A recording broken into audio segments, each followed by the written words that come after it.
Claims of a funding shortfall left by the former government have spread from health to education. The Education Minister is accusing the previous government of leaving a $1 billion education funding shortfall that will have to be made up in the May 17 budget. The National Party says that is rubbish, and the government is trying to shift the blame because it's struggling to meet its own campaign promises. Here's our political reporter, Teresa Cowie. Senior ministers have already been talking about a $10 billion capital funding deficit for health over the next decade.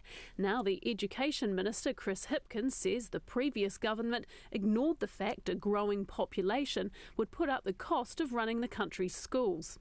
We're going to need another 17,000 student places in our schools over the next 4 years. That's over and above everything that was budgeted by the previous government.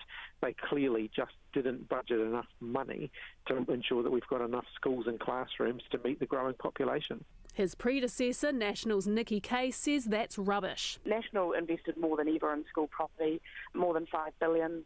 But in terms of population growth, for instance, in Auckland, we had planned ahead for about 19,000 spaces. What's actually happening here is Labor didn't properly cost their education policies to include what is business as usual spend for growth.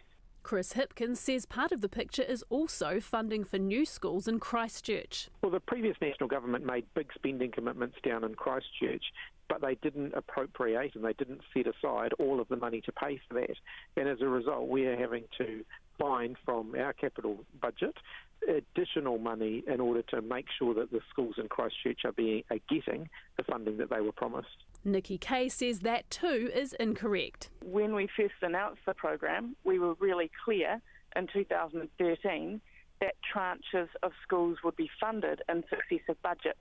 That's right throughout public information. With less than a fortnight to go before the budget, the Finance Minister, Grant Robertson, rejects any suggestion the government is trying to rewrite history to help balance the books. Christchurch is most definitely a very particular case, which there is a plan for the rebuild of the schools, and that has been largely funded on a year-by-year basis. You could argue that, but that's not really what this is about. This is much more than Christchurch. This is about the fact that we've had significant population increase in New Zealand over recent years, and the flow through to the schooling system should have been clear to the previous government. It wasn't funded for. National says the government is in a pre-budget panic and it's looking to shift the blame. These tactics look set to be played out in other key portfolios in the lead-up to the May 17 budget. From Parliament for Checkpoint, ko Teresa Cowie, tēnei.